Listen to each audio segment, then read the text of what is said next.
নূহ নবী কয় মালিক সব শেষ করে ফেলো, রব্বি লা তাযার আলাল আরদি মিনাল কাফিরিনা দাইয়ারা, কোন বেঈমান রে রাইখো না, আল্লাহ সব মারো, সবটারে ধরো। আল্লাহ কয় কেন? এতদিন আশা ছিল বাপে মানে না ফুলায় মানবো, কিন্তু আজকে দেখলাম বাপও পাগল কইয়া আমারে ঢিল মারলো, ফুলায়ও পাগল কইয়া ঢিল মারলো, তাহলে বুঝা গেল আমার আর কোনো আশা নাই, মাইরে লাও, শেষ করে ফেলাও, ও মালিক সব শেষ করে ফেলাও। আল্লাহ পাক রব্বুল আলামিন কয় নূহ মারবো মারবো, এর আগে তোমারে আমি বলি কিছু পাতিল বানাও, পাতিল মাটি দিয়ে তুমি কিছু পাতিল বানাও, মনের মাধুরী দিয়ে পাতিল বানাও। নূহ নবী মনের মাধুরী দিয়ে পাতিল বানাইলেন, যেভাবে মন চাইছে এইভাবে বানাইলেন। ব্রেইনে যত ডিজাইন ছিল সমস্ত ডিজাইন দিয়ে তিনি এক একটা পাতিল এক এক রকম বানাইলেন। এরপরে আল্লাহ কয় এখন বাইরিয়া সব ভেঙে ফেলো, লাঠি হাতে নিয়ে সব ভাঙ্গো। নূহ নবী কয় মালিক বানাইতে কইছ কেন, এখন ভাঙতেই বা কও কেন? বানাইতে যাই তো আমার একটু মায়া লাগছে, মনের মাধুরী দিয়া বানাইছি, পাতিল গুলো মায়া লাগে ভাঙতে। আল্লাহ কয় হাসানি, মাত্র ফাতিল বানাইছো, আতো দিছো না, ফাও দিছো না, জবানও দিছো না, আটতেও পারে না, কত কইতে পারে না, তোমারে একবারের জন্য তোমার ফাতিলে ডাকেও না। কিন্তু যেই মানুষগুলাকে আমি আল্লাহ বানাইলাম, হাত দিলাম, পাও দিলাম, মুখ দিলাম, চোখ দিলাম, জবান দিলাম, এত সুন্দর একটা জান দিলাম, হাঁটতে পারে, আবার আমি আল্লাহরে আল্লাহ কইয়া ডাকও দিতে পারে। এই মানুষে এত আদর এত মায়া করে বানাইলাম, এই মানুষগুলারে ধ্বংস করতে ভাঙ্গে দিতে আমি আল্লাহর বুঝি মায়া লাগে না? আলা কুল্লি ইয়াউমিন ওয়াল আরদু ইস্তাজিলু রাব্বাহু ওয়াল মালাইকাতু ইস্তাজিলু রাব্বাহু ওয়াল বাহরা ইস্তাজিলু রাব্বাহু। আল্লাহ পাক বলেন জানুনি প্রতিদিন জমিন আমি আল্লাহর কাছে আবদার করে, ও মালিক অনুমতি দাও নাফরমান গুলিকে আমি জমিন গিলে ফেলবো, বেনামাজি গুলাকে আমি জমিন গিলে ফেলবো, জিন্দা কবর দিয়া দিব। জমিনে কয় বেনামাজি আমি জমিনের উপর দিয়ে আর কত চলবে গো মালিক, আর কত শুকর আমি জমিনের উপর দিয়ে হাঁটবে? আল্লাহ পাক রব্বুল আলামিন কয় জানুনি জমিন প্রতিনিয়ত আমি আল্লাহর কাছে আবদার করে, মসজিদপুরের জমিনটাও এইভাবে আবদার করে, যার যার এলাকার জমিন আবদার করে আল্লাহ অনুমতি দাও নাফরমান গুলাকে আমি গিলে ফেলবো, আমি আর পায়ের বোঝা নিব না, এই সুদখোরের পায়ের বোঝা আমি আর নিব না। আল্লাহ বেনামাজির পায়ের আওয়াজ আর কত শুনবো গো? আসবিরু ইলা মাতা আসবিরু, ধৈর্য ধরতেছি তো আর কত কাল ধৈর্য ধরবো? সুবহানাল্লাহ। আল্লাহ আবতালিউ ইবনে আদম ফি কারি, অনুমতি দাও ওই বেনামাজি নাফরমান এদেরকে আমি আমার পেটে গিলে ফেলবো। আল্লাহ পাক রব্বুল আলামিন কয় শুধু জমিন নয়, ওয়াল বাহরা ইস্তাজিলু রাব্বাহু, সাগর মহাসাগর গুলি পর্যন্ত আল্লাহর কাছে আবদার করে আর কয় মালিক আমি সাগরের পারে আইসা কত নাফরমানি করে, কত গুনাহ করে, কত অন্যায় করে। ওই যে দেখো কক্সবাজার সমুদ্র সৈকতের পারে দেয়া কত যুবক কত যুবতী নিয়ে গুনার কাজে মগ্ন হয়ে গুনায় মেতে উঠে, সাগরের পানি সবগুলা গুনাহ দেখতেছে, সাগরের পানি সব দৃশ্য দেখে। আল্লাহ পাক কয় সাগর প্রতিনিয়ত আমার কাছে আবদার করে, ও মালিক অনুমতি দাও এই নাফরমান গুলাকে আমি সাগর ডুবায় দেই। আমি কতটা অশান্ত বেঈমান নাফরমান ভালো করে জানে, আল্লাহর হুকুম যদি পায় তাহলে সাগর কত অশান্ত হয়, মুহূর্তে ডুবাই দিতে পারে, ঠিক না? হ্যাঁ, ওই যে সিডর হয়েছিল বরিশালে, মনে আছে নি?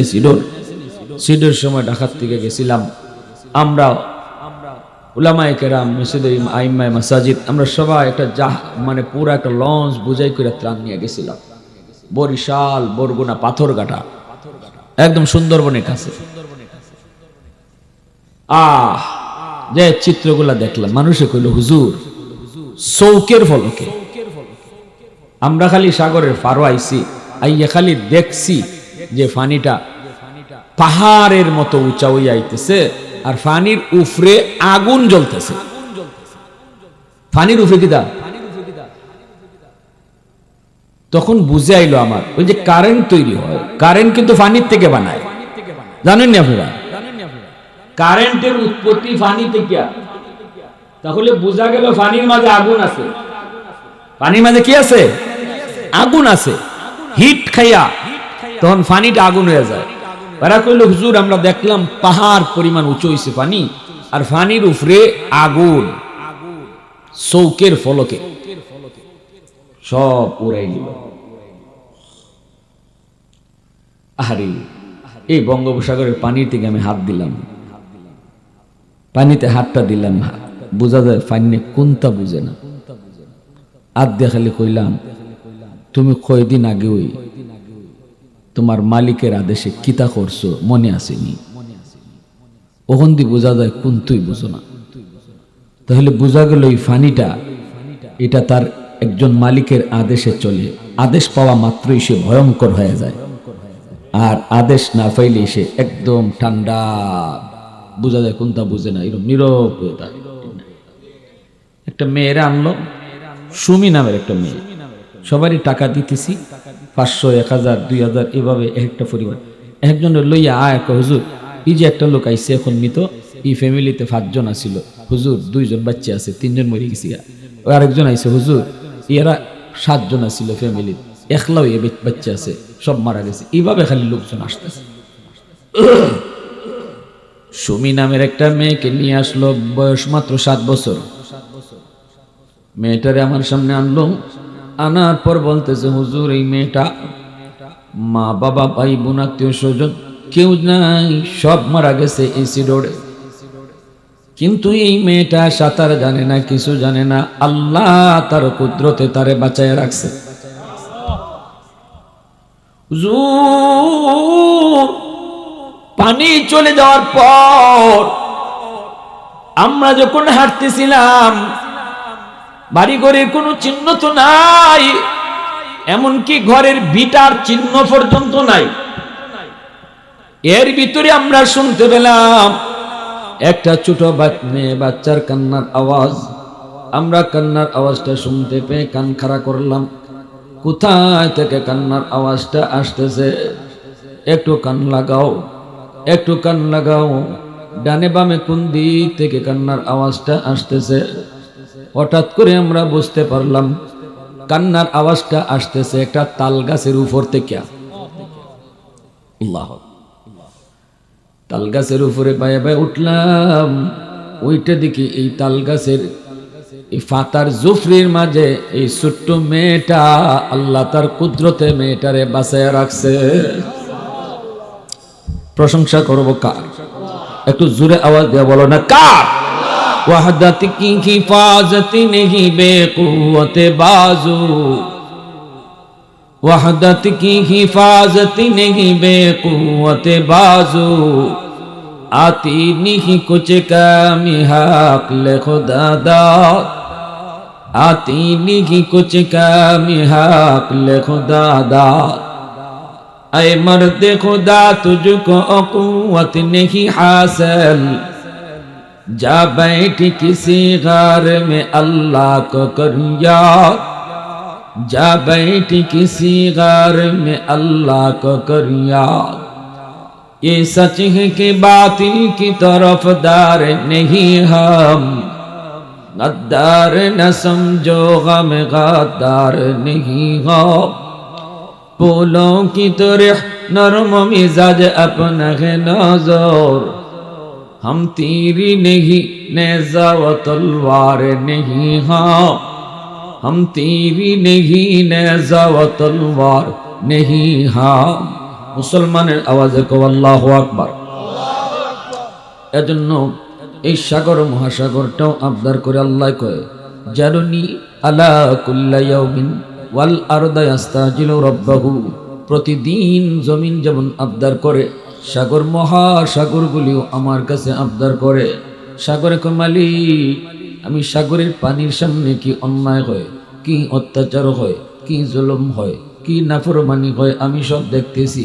আর কতদিন আমি দেখব, আর কত কাল আমি গুনাহগুলি দেখব। আল্লাহ তুমি অনুমতি একটু দিবাইনি, নাফরমান গুলাকে আমি পানি ডুবাই দিব। যেই জমিনটারে ওরা নাপাক বানাইলো, এই জমিনটারে আমি পাক বানায় দিব।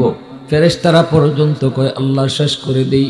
আল্লাহ পাক রব্বুল আলামিন তখন জমিনকে আল্লাহ ধমক দেয়, ফেরেশতাদেরকে আল্লাহ ধমক দেয়, সাগর মহাসাগরকেও আল্লাহ ধমক দেয়।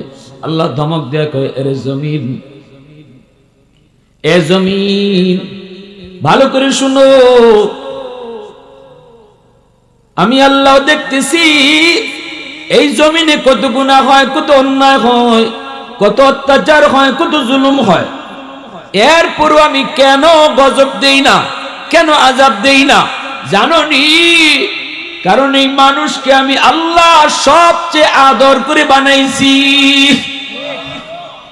আসমান আল্লাহ বানাইছেন কুন ফায়াকুন বইলা, জমিন আল্লাহ বানাইছেন কুন ফায়াকুন বইলা, ফেরেশতা আল্লাহ বানাইছেন কুন ফায়াকুন বইলা, জান্নাত জাহান্নাম আল্লাহ বানাইছেন কুন ফায়াকুন বইলা। আদেশ দিয়া বানাইছেন, কোনটা বানাইতে আল্লাহ তার হাত লাগাই নাই। জমিন বানাইতে আল্লাহ তার হাত লাগাই নাই, আসমান বানাইতো আল্লাহ তার হাত লাগাই নাই, ফেরেশতা বানাইতো আল্লাহ তার হাত লাগান নাই।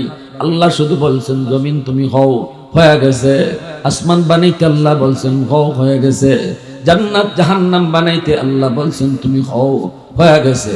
কিন্তু মানুষ বানাইতে আল্লাহ কই, কিন্তু মানুষ বানাইতে আমি আল্লাহ কুন ফায়াকুন বলে বানাই নাই। এই মানুষ বানাইতে আমি খালাকতু বিয়াদাইয়া, আমি আমার নিজের হাত দিয়া মানুষ বানাইছি। আল্লাহ পাক কইরে জমিন ভালো করে শুন, এই মানুষকে আমি এত আদর, এত মায়া, এত আদর, এত মায়া করে বানাইলাম। এত মায়ার মানুষগুলাকে আমি আল্লাহ কেমনে মুহূর্তের ভিতরে শেষ করে দেই। সুবহানাল্লাহ। এজন্য আমি তোমরা আমার বান্দা বান্দির মাঝখানে কেউ নাক গলাবা না। আমি আল্লাহ দেখতেছি এই জমিনে কত গুনাহ হয়, কত অত্যাচার হয়, কত জুলুম হয়, কত নাফরমানি হয়। এরে জমিন ভালো করে শুন, আমি দেখতেছি এই জমিনে আমার নবীর নায়েবে নবী উলামায়ে কেরামের সাথে কেমন অত্যাচার হয়, কেমন বেইনসাফি হয়। এরপর আমি নগদ ধরি না, একমাত্র কারণ মানুষকে আমি নিজের হাত দিয়া বানাইছি।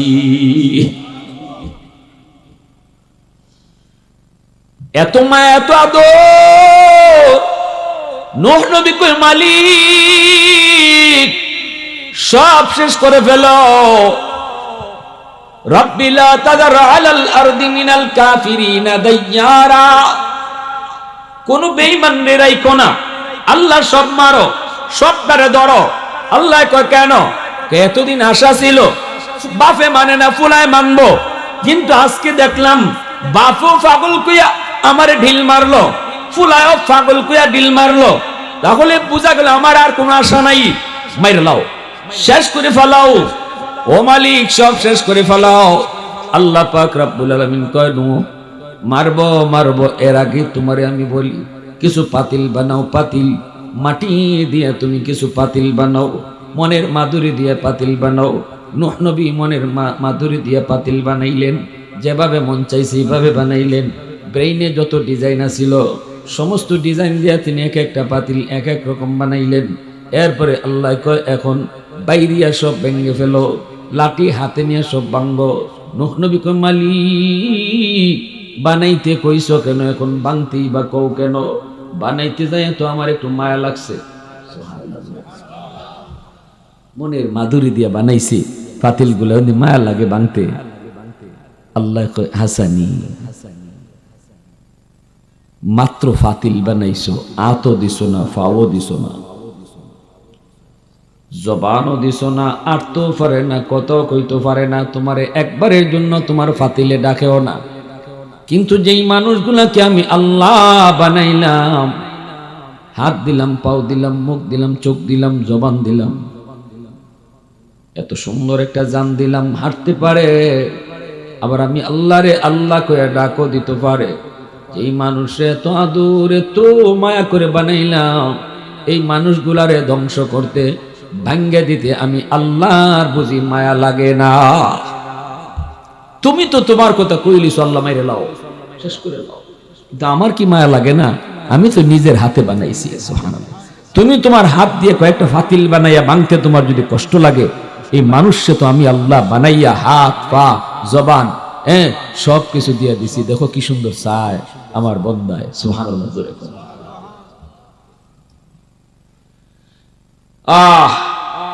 নূহ নবীর একজন মহিলা কয়, নবী গো, তুফান শুরু হইলে আমার আপনি জাহাজও তুললেন, আমি বুড়া মানুষ, ফাড়াফাড়ি করে জাহাজও উঠতে পারতাম না, আপনি কিন্তু মনে করে তুললেন। নূহ নবী কয়, ঠিক আছে মা, তুল মনে। এখন দেখা যায় তুফান শুরু হয়ে গেছে, নবীজির মনে নাই, তেন গেছুন গিয়ে বেটির কথা মনে নাই, বুড়া বেটি, ইমানদার, নেককার, আল্লাহ বলি।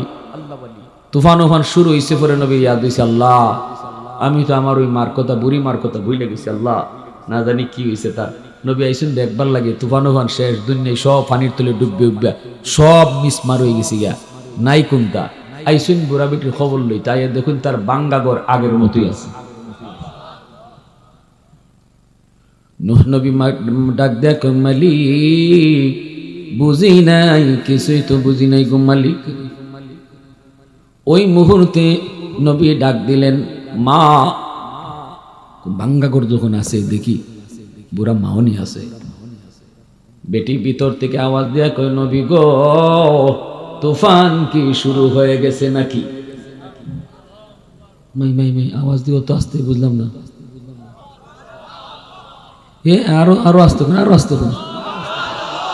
সুবহানাল্লাহ, জোরে মাতুন, একটু বড় করে রাখুন। সারা দুনিয়ায় শেষ, বড় বড় বিল্ডিং শেষ, মানুষ অনুষের কোনো খবর নাই, সব আল্লাহ মিসমার।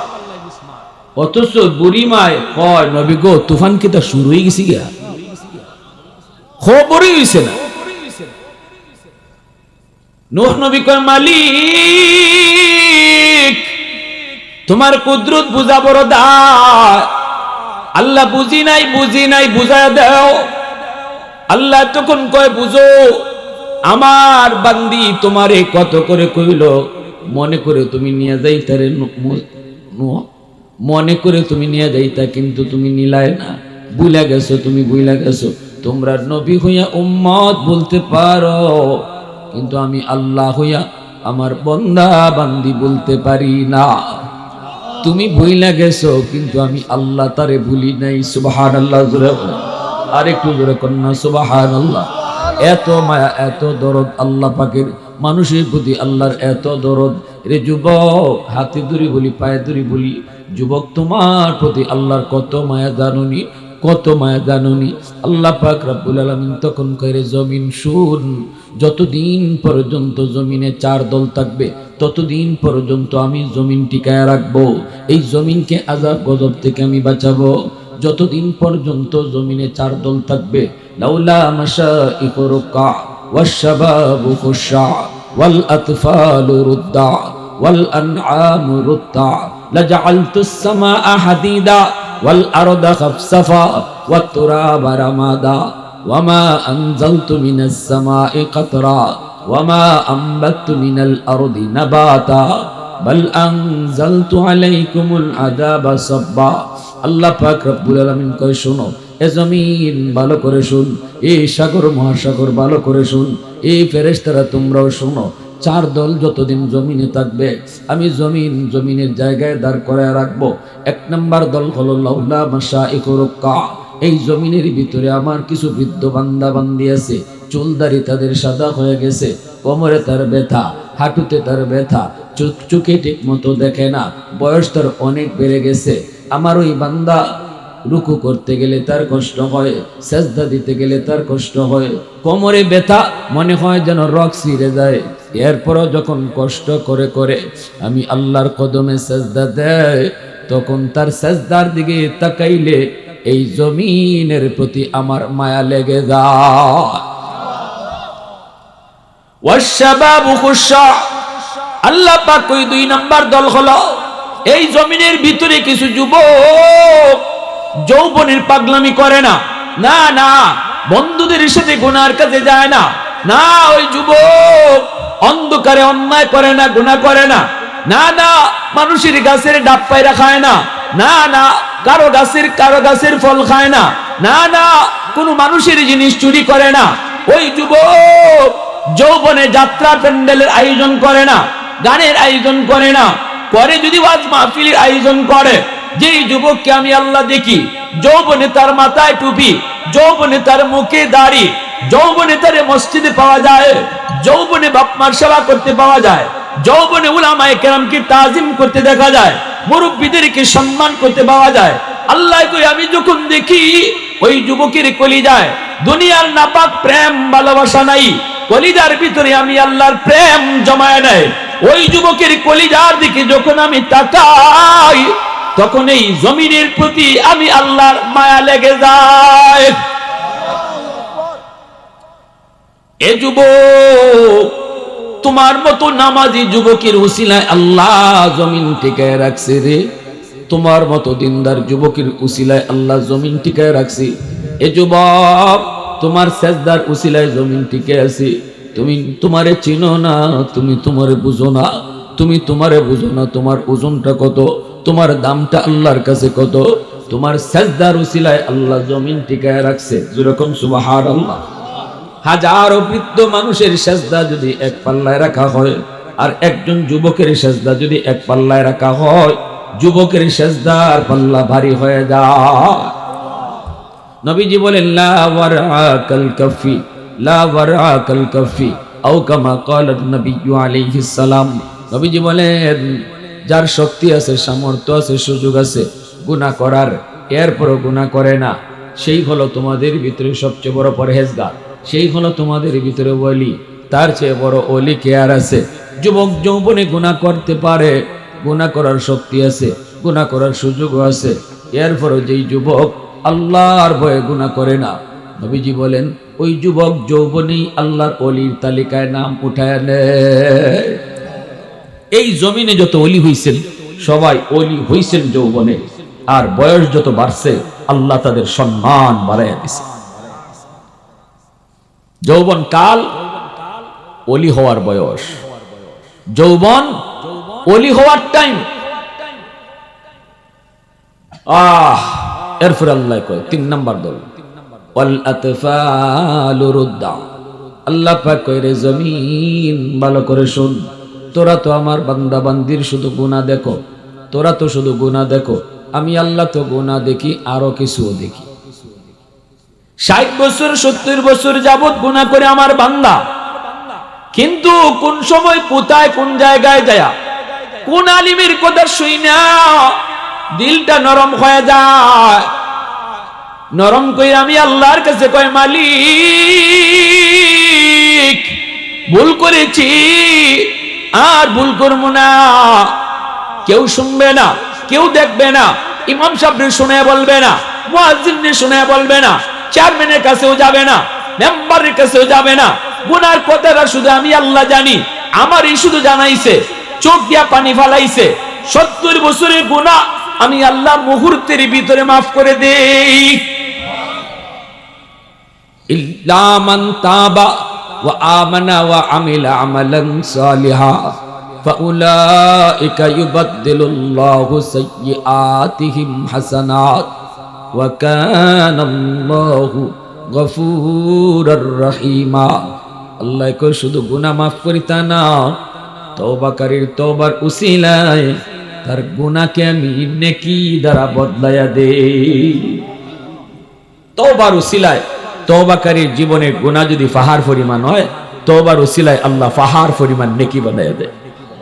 তওবাকারীর গুনাহ যদি সাগর পরিমাণ হয়, তওবার উসিলায় আল্লাহ সাগর পরিমাণ নেকি বানায়া দেয়। সুবহানাল্লাহ। এজন্য নবীজি বলেছেন আত-তাইবু মিনাজ যামবি কামান লা যামবালা। রাসূল বলেন তওবাকারী এমন ভাবে তওবা করে এমন নিষ্পাপ হয় তার আমলনামায় কোনো গুনাহই থাকে না, কোনো গুনাহ থাকে না। খালি গুনাহ থাকে না তা না, খালি নেকি আর নেকি থাকে। হাসরের মাঠে তওবাকারীর আমলনামা দেখতে কইব আল্লাহ এত নেকি তো আমি করছি না, আল্লাহ এই নেকি আইলো করতে গিয়া। আল্লাহ কইবা তোমার তওবাটা আমার এত পছন্দ হইছিল, এই তওবারে পছন্দ কইরা তোমার জীবনের যত গুনাহ ছিল গুনারে নেকি বানায় দিছি,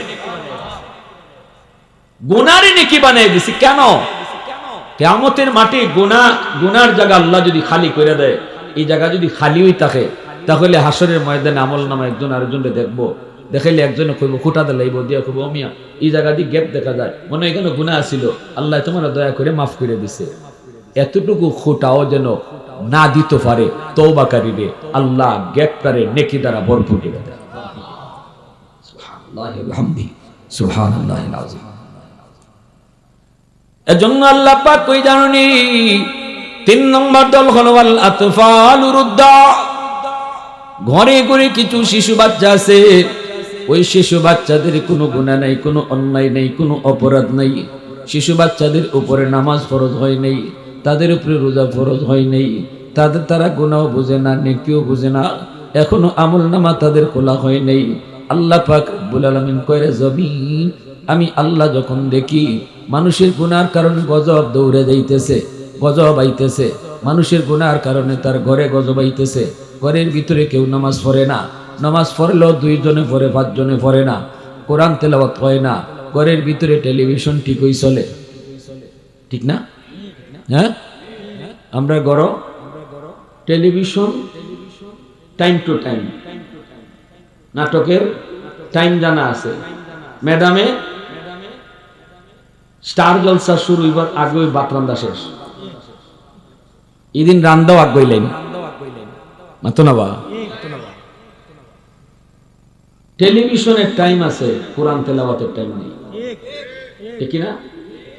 দিন জায়গা, সপ্তাহ জায়গা, মাস জায়গা তেলাওয়াত কেউই করেন না ঘরে, অথচ প্রতিদিন টেলিভিশন চলে, যার কারণে কোরআন তেলাওয়াত হয় না, রহমতের দরজা বন্ধ। টেলিভিশন চলে, মোবাইল চলে, গজবের দরজা খোলা। আমার ঘরে রহমতের দরজা আমি সিলগারা মাইরা তো রাখছি, আর গজবের দরজা খোলা রাখছি। এখন আমার ঘরে রহমত ঢুকতো কোনবায়, সব দোষ হুজুরের, হুজুরের কাছে পানি ফরার লাগে যায়, রহমত ঢুকতো কেমনে? ঘরের ভিতরে তো রহমত ঢুকতে পারে না। এজন্য বাপে বেটা, বাপ বেটায় ঝগড়া, বাইয়ে বাইয়ে ঝগড়া, জামাই বউয়ে ঝগড়া, চুলাচুলি কি লাগিল, বউ গেল্লে জামাইও গেল্লে, রহমত বলতে নাই। ওই আইসুন বউ ফাঁকে দিয়ে হুজুরের কাছে পানি ফরা নিতা, হুজুর একটা তাবিজ ফরা দিন, নাইলে পানি ফরা দিন, নাইলে এমন তাবিজ দিন যাতে একবারে জীবনের লাগে আটকাই দেয়। আসেনি না নাই? দেন হুজুরে পানি ভরা, ওমাই খাময় না, এমন হুজুরের দোষ নাই রে, নাই নাই, আগের হুজুর নাই, বুঝছিনি? আগের হুজুর নাই কেন? কি হয়েছে? আগের হুজুররা ফু দিলে ডাইরেক্ট অ্যাকশন আছে। কয়বার যে গেলাম লুকাইয়া হুজুরের দ্বারা, লাভ নাই। তখন কি হয়েছে? হুজুরের দোষ না, হুজুরের টিকুই ফু দিছেন, কোরআন ফিরে ফু দিছেন। আগের হুজুররা যে কোরআন ফিরে ফু দিতা, আগের হুজুররা ফু দিলে পরে গরগে হামাইবার দরজা খোলা আছিল, কারণ ওই জমানায় মুসলমানের ঘরে কোরআন তেলাওয়াত হইতো, ফজরের পরে কোরআন তেলাওয়াতের আওয়াজ শোনা যাইতো, রহমতের দরজা খোলা আছিল, ফুগে ঢুকতো। আর এখনের যুগে হুজুররা ফু দিলে পরে আপনার গরগে হামাইতো চায়, গিয়া দেখে দল লাগাই সিল মাইরা তো রাখছেন একবারে, সিলগারা বুঝেন না? সিলগারা মাইরা তো রাখছেন দরজা, মানে কোরআন পড়া হয় না, আমিও দরজারে সিলগারা মাইরা তো রাখছি। এখন হুজুরে ভানি ফোরা ঢুকতো কে কোনবা? আপনার করে হামাইতো কোনবা? যেই জমানায় কোরআন তেলাওয়াত হইতো, ওই জমানায় ফুতেও খাম হইতো। গরফুরি সাহেব রাহিমাহুল্লাহ শুনছি আমরা আমাদের উস্তাদদের জমানে, হুজুরে ওই জমানার কথা বলতেছি, যে জমানায় মুসলমানের করে কোরআন তেলাওয়াত হইতো, ডাইরেক্ট ফু দেওয়ান লাগতো না, ফুকরির মাঝে ফুতে দিতে হবে। শনি মঙ্গলবারে মানুষ হয়েছে আদার আদার, বুতলে বুতলে পানি দিবা কেমনে? এত সময় কই হইতে হবে, আমার অত টাইম নাই, নেও আমি ফুকরির মাঝে ফুদে গেলাম, কোনো পানি নেও, আনছে পানি নিত খাম হয়ে নিত। এক বেটা আইসুন লন্ডন থেকে, এখন আমার একটা খাস একটা ফু দিয়ে দিন, এই ফুকরির থেকে পানি নিতাম, আমি লন্ডন থেকে আইসি, বড় আশা করে হুজুর এখন তো ফুকরির তো ফু দিলাম, কয় আমার দিলে জানি কিতা কিতা করে, কই কেন লাগে? কই ফুকরি ইফার থেকে হিফার ও ফু যায় কেমনে? তো গরফুর সাহেব এখন তোমার বিশ্বাস হয় নাই? বিশ্বাস হয়, কিন্তু দিলে জানি কিতা কিতা। কয় তখন কিতা করতো? আমার একটা খাস ভাবে ফু দিয়ে দিল। তো তুমি কিতা আনছো? কই যোগ আনছি। কি যোগ? খাসের যোগ। কত ধরো, বালা করে ধরো। বেটা 2 হাত দিয়ে ধরছে নি ভাই। আমরা উস্তাদ একজন কাছে আসলো, তাই কইলা এবার ধরছে 2 হাত দিয়ে, বালা করে ধরো। ধরছে 2 হাত দিয়ে জাতা দিয়া সাবেকে ফু দিছেন। ফু দেওয়ার লগে লগে এই কাছের যোগ ফাইটটা টাস টাস করে সব পানি মাটি চলে গেছে। বুঝুন আল্লাহর কালামের আসর কি। ফখরে বাঙ্গাল রহমতুল্লাহ আলাইহির এক লোকে কয়, হুজুর এই ফু ফা দিয়া মানুষ আর কত দুকা দিবে? নাস্তিক হইল নাস্তিক, যে যার থিওরি হলো দেয়ার ইজ নো গড, আল্লাহ বলতে কিছু নেই, যা দেখি না তা মানি না, যা দেখি না তা মানি না, থিওরি। হুজুর এই ফু ফা দিয়া মানুষ আর কত দুকা দিবে? হুজুর কেন কি হয়েছে? কই যে মানুষ আয়, মানুষও বলো আইয়া কয় একটা ফু দিন, আপনি একটা বাতাস চাইরে দিলা, বাতাসে কি তুইল? ফখরে বাঙ্গাল রহমতুল্লাহ আলাইহি কোন বাতাসে কিতা হয় বুঝো না? না বাতাসে আবার হইতো কিতা? তে আল্লাহর ওলি কোন তুমি বুঝবা কেমনে? তোমার তো বাপেরই ঠিক নাই, তুমি তো আরো সন্তান মিয়া, তোমার জন্মে ঠিক আছে নি? কই তুই তো হে কিতা বুঝেন? ইজাত গাল হইলে পরে কেউ কারো ইতার দুনিয়া আতুত গুছাইলি তো না নি? হে আতুত বললে লিছে, হুজুরে ধরে লিব, সেরা লাল হয়ে গেছি, ফুললে গেছি, বডি গুছায় দলা করে লিছে, মানুষ জমা হয়েছে, মানুষকে কি হয়েছে? কয় হুজুরে ধরে লিতাম। হুজুর কি হয়েছে? হুজুর আমার যে গাইল দিছে। হুজুর আপনি কিতা করছেন? ওই হারে যে গান কিতা হয়েছে, এই তোমার কিতা হয়েছে? হুজুর আমার বলে জন্মের ঠিক নাই। মানুষ হুজুর আপনি হুজুর মানুষ ইজাত গাইলটা দিলেন, গাইলের তো একটা সীমা আছে। হুজুর এখন আমি তো গাইল দিছি না, আমি হেরে বুঝাইছি বাতাসে যে কাম হয়, বাতাসে যে কাম হয় হে বুঝে না, এটা বুঝাইছি হে। কিতা কয়? আমরা যে কোরআন শরীফ পইরা ফু দেই, একটা বাতাস ছাড়ি, হে আমারে কইতেছে আমি বলে দুকা দেই, বাতাসে আবার কিতা হয়? তা আমি বাতাসে কিতা হয় বুঝাইছি। কই এটা কেমনে বুঝাইছো? কই বুঝছো না নি? আমি যে হেরে কিতা কইছি কোন চাই, আমি কি তারে মারছি নি? আমি তার গায়ে হাত তুলছি না, একটা বাতাস ছাড়ছি, কিতা গালি, তোর জন্মে ঠিক নাই, আত তুললাম না, মারলাম না, দেখুন সেরা লাল হয়ে গেছি। বুঝছো নি? এবার কার দাঁড়াইয়া পড়ছে ঠিক নাই। তো মৌলবী যে কেমন জিনিস বুঝছে না? হ্যাঁ, দেখুন বাতাস দিলাম, তার সেরা লাল, বডি ফুললে গেছি গিয়া, কেমন আসর করা করছে আমার গালিটায়।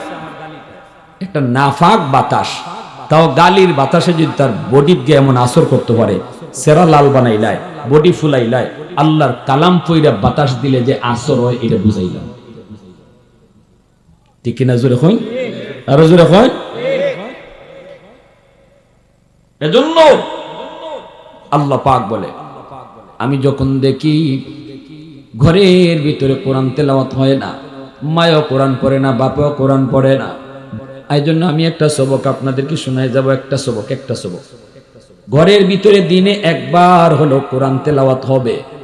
সদস্য যারা আছে আমরা সবাই বইতাম, মা বাপ ছেলে মেয়ে সব বইতাম। বইয়ে আমরা একটা পরামর্শ করতাম, শনিবারে আমি, রোববারে তুমি, সোমবারে অমুক, মঙ্গলবারে জি, বুধবারে ফুত, বৃহস্পতিবারে মায়, শুক্রবারে বাপে, এভাবে কইয়া সপ্তাহে প্রতি সপ্তাহে লিস্ট কইরা কেডা কোন দিন কোরআন শরীফ পড়তে পারবে, এভাবে একটা চার্ট কইরা দিনও একবার হইল গড় কোরআন তেলাওয়াত হইতো। এই আমলটা আমরা কারা কারা চাই? একটু হাতটা উঠে আল্লাহ দেখা। আল্লাহ তুমি কবুল করো, সবাই কোন আমি, আরো জোরে কোন ভাই। এই আমলটা এখানে দিল থেকে যদি আপনারা কইরা যান, যে আল্লাহ দিল থেকে নিয়ত করছি, আপনি মাহফিলে আওয়া, আমরা কষ্ট করে আওয়া, আপনারা বওয়া, সব আল্লাহর কাছে এই আমলটার উসিলায় কবুল হয়ে যাবে। ঠিক না ভাই? কোরআন যেমন হাসরের মাঠে বাদী হইব, এমন সুপারিশকারী হইব। যদি কোরআন কারো বিরুদ্ধে মামলা দেয়, আল্লাহ আমি তার ঘরে অবহেলিত ছিলাম, আমার হক আদায় হয় নাই, ফালে তো রাখছে তাকো ফরে না, তাইলে শেষ, ধরা বাজবার ফত নাই। আর যদি কারো পক্ষে কোরআন সুপারিশকারী হয় তাহলে তারে সারাইবার কোনো ক্ষমতা নেই, সে ডাইরেক্ট জান্নাতে যাবে। রাসূল বলেন কোন নবীর সুপারিশও এত শক্ত হইতো না কোরআনের সুপারিশ যত শক্ত হইল। সুবহানাল্লাহ জোরে কোন। এজন্য আল্লাহ পাক রব্বুল আলামিন কয়, যেই ঘরের ভিতরে আমি দেখি কোরআন পড়া হয় না, শুধু গুনাহ আর গুনার আয়োজন গো, তখনই যখন গজব আসতে চায় আমি তাকায় দেখি এই ঘরের মধ্যে ছোট ছোট কিছু বাচ্চা আছে। এই বাচ্চাগুলার কোনো দোষ নাই, কোনো অন্যায় নেই, বাচ্চাদের কোনো অপরাধ নাই। তাদের গুনাহ এই ঘরের সদস্যগুলার গুনার কারণে, তার মার গুনাহ, তার বাপের গুনাহ, তার ভাইয়ের গুনাহ, তার বোনের গুনাহ, এই বড় বড় মানুষগুলার গুনার কারণে যখন রিজিক বন্ধ হইতো চায়, যখনই তার রিজিকের উপরে আঘাত আইতো চায়, গজব আসমানি জমিনি গজব আইতো চায়, তখনই আমি তাকায় দেখি অবুঝ কিছু শিশু বাচ্চা আছে, এদের কোনো দোষ নেই, এদের কোনো অন্যায় নেই। আমি আল্লাহ তখনই আমার রহমতকে ছাইরা দেই। সুবহানাল্লাহ। ইন্না রহমাতি সাবাকাত আলা গজবি, তখনই আমার রহমত গজবের আগে চলে যায়। সুবহানাল্লাহ জোরে বলো। আমার রহমত তখন গজবের আগে চলে যায়। বাপে যদি ছেলেরে মারতে চায়, মা মাঝখানে ওইটা হাত ফুটে দাঁড়ায় থাকে, আমারে মারো, পুত্রে মাইরো না, সাথে সাথে বাপের মায়ের বন্ধ হয়ে যায়। বাপ আর ছেলের মাঝখানে মা দাঁড়ায় গেছে, ঠিক তেমনি ভাবে আজাব আর বন্দার মাঝখানে আল্লাহর রহমত আইসা হাত উঠায় দাঁড়ায় যায়। কখন? যখন 3 নম্বর আল্লাহ বলে, তখন অবুঝ শিশু বাচ্চা ঘর থাকে। তাইলে বোঝা গেল শিশু বাচ্চাদেরকে অহেতুক মারবেন না, কষ্ট দিবেন না। যে বাচ্চাটারে আমি মারতেছি খামোখা, এই বাচ্চাটার উসিলায় আমার মতো নাফরমানরে আল্লাহ বাঁচিয়ে রাখছে। ওয়াল আনআমু রুতা, 4th নম্বর আল্লাহ বলেন জমিনের ভিতরে কিছু হাঁস মুরগি গরু ছাগল পশু পাখি, এদের কোনো গুনাহ নাই, এদের কোনো অন্যায় নাই, এদের কোনো অপরাধ নাই। গরু ছাগল হাঁস মুরগির কোনো গুনাহ নাই। যদি এই জমিনের মধ্যে গুনাহ করছে তো করছে মানুষের গুনার কারণে যখন জমিনে গজব আসে, গজব যখন ধেয়ে আসে, আমি আল্লাহ তাকায় দেখি গরু ছাগল হাঁস মুরগি পশু পাখিগুলা তারাও গজবের ভিতরে পইরা যায়। তখন আমার রহমতকে আমি ছাইরা দেই, রহমত গজবের আগে চলে যায়। সুবহানাল্লাহ জোরে বলেন। তাহলে হাঁস মুরগি গরু ছাগল পশু পাখি এগুলারও অহেতুক কষ্ট দেওয়া যাবে? জোরে বলেন যাবে? যে গরুটারে তুমি খামোখাই মারছো, যে ছাগলটারে তুমি খামোখাই মারছো, এই ছাগলটার উসিলায় তোমার মতো বেনামাজি আর গুসকুর সুদকুররে আল্লাহ বাঁচায় রাখছে। জোরে কর না সুবহানাল্লাহ। এই 4 দল। প্রথম দল হইল বৃদ্ধ মানুষ, বয়স্ক মানুষ। হযরত আলী রাদিয়াল্লাহু তাআলা আনহু মদিনার মসজিদে নামাজ পড়ার জন্য বের হয়েছেন। নবীজি ইমাম, আলী বের হয়েছেন। বাইরে এই দেখুন একটা সিফা গলি, এই গলির মধ্যে একটা বুড়া মানুষ, বয়স্ক মানুষ লাঠি বলতে যাইতেছে। আলী রাদিয়াল্লাহু তাআলা আনহু চিন্তায় পড়লেন, এখন আমি যদি নবীর পিছনে যে প্রথম রাকাতেই আমার শরীক হইতে হয়, তাহলে এই বুড়া মানুষটার একটু চাপ দেওয়া লাগবে। চাচা একটু সাইড দেন, কই গিয়ে একটু আগে বাইরে যাওয়া লাগবে। এবার তিনি চিন্তা করতেছেন, আমি কি এখন চাপ দিব নাকি ওনার পিছনে পিছনে যাব? যদি ওনার পিছনে পিছনে যাই তাহলে নবীর পিছনে 1 রাকাত ছুটে যাবে, আর যদি ওনারে চাপ দেই তাহলে নবীর পিছনে 1 রাকাতই পাইমু, প্রথম রাকাতই পাইমু। আলী তার মনে জিগায়, আলীর মন কয় না, সাবধান, মুরব্বী মানুষ, বয়স্ক মানুষ, সে আল্লাহ সম্মান করে। আলী পিছনে পিছনে যাওয়া শুরু করলেন, লোকটারে সম্মান দিলেন, ইজ্জত দিলেন। এই কথা মনে করে আল্লাহ যারে ইজ্জত দেয় আমি আলীও তারে ইজ্জত দিব, সম্মান দিব। বয়স্ক হওয়ার কারণে আল্লাহ তারে সম্মান দেয়। আলীও তারে পিছনে পিছনে যাইতেছেন। মনে মনে ভাবেন নবীর পিছনে 1 রাকাত পাবো না, কিন্তু বাইরে আল্লাহর কাছে আলীর এই আমলটা এত পছন্দ হয়েছে। নবীজি যেই মাত্র রুকুতে গেলেন মদিনার মসজিদে, সাথে সাথে আল্লাহ জিব্রাইলকে পাঠায় দিল। জিব্রাইল নবীকে রুকুর মধ্যে আইসেই ডাক দিয়ে কই, নবী গো, ওগো নবীজি, মাথা তুলবেন না গো, আল্লাহর আদেশ আপনি রুকু লম্বা করেন যতক্ষণ না আপনার আলী নামাজে শরীক হয়। নবীজি চিন্তায় পড়ে গেলেন, কেন আজ আমার আলী কেন আসতে দেরি করলো, আর আমারই বা কেন রুকু লম্বা করতে হলো? নবীজি নামাজের ভিতরে আর প্রশ্ন করেন না, রুকু লম্বা করতেছেন। এইদিকে আলী মসজিদের ভিতরে ঢুকে দেখেন নবী রুকুতে আছেন। আলী মনে মনে ভাবতেছেন, মনে হয় রুকু একটা পাইতাম না, এক রাকাত ছুটতে যাইব, কিন্তু ঢুকিয়া দেখেন নবীজি এখনো রুকুতে আছেন, তাহলে এখনো তো রাকাত ছুটছে। আলী তো মনে মনে খুশি, আল্লাহ রে, মনে নবীজি লম্বা কেরাত করছেন। আলীর তো খবর নাই যে রুকুতে আল্লাহ নবীর রুকু লম্বা করাই দিছে। আলী রুকুতে শরীক হয়ে গেছেন। আলী রাদিয়াল্লাহু তাআলা আনহু নামাজ শেষ করলেন, নবী নামাজ শেষ করলেন। আলী যেই মাত্র রুকুতে শরীক হইছেন, তখনই জিব্রাইল কয়, নবী গো, এবার মাথা উঠান, আপনার আলী আপনার এই রুকুতে পায়া গেছে। নামাজ শেষ হওয়ার পর মায়ার নবী, দয়ার নবী মিম্বরের ভিতরে বইসা নবী ডাক দেয়, সাহাবী আসো। সামনের দিকে সবাই আসলো। এইবার মায়ার নবী, দয়ার নবী কয়, সামনের প্রথম রাকাতে রুকুটা কেন এত লম্বা হলো? হয়তো তোমরা অনেকেই প্রশ্ন করবা, শোনো, কেন রুকুটা লম্বা হইছে, এটি প্রশ্নটা তোমাদের মনে আছে। সাহাবীরা কয়, ইয়া রাসূলুল্লাহ, কিন্তু আমাদের সাহস নাই, আল্লাহ এবং রাসূল তার ভালো জানেন। নবী কয়, শোনো, কারণটা এখনই তোমরা বুঝবাই। কই আমার আলী? আলী রাদিয়াল্লাহু আনহু আসতেছে। আলী দেখো, আলী আজকে না জামাতে আইতে দেরি করছো কেন? আলী কয়, নবী গো, কই বেশি দেরি হয় নাই তো, আমি আপনার রুকুতে পাইছি। সুবহানাল্লাহ, জোরে বল না। নবী কয়, আলী রুকু কেমনে পাইছো, খবর আছে তোমার? জিব্রাইল আমারে রুকুতে লম্বা করাই দিছে, আর কয় তুমি না হওয়া পর্যন্ত বলে আমি মাথায় তুলতে পারতাম না। আল্লাহর অর্ডার। আলী চোখ দিয়ে পানি পড়তেছে, ইয়া রাসূলুল্লাহ, আমি আপনার কষ্ট দিয়ে ফেলছি। নবী গো, ঘটনা হইলে একজন বুড়া মানুষ, বয়স্ক মানুষের সম্মান দিছিলাম। আল্লাহ রাসূল বুকে টান দিয়ে ধরে, আলী আয়, এবার বুঝো একজন বয়স্ক সম্মানী মানুষের সম্মান দিলে আল্লাহ কত খুশি হয়।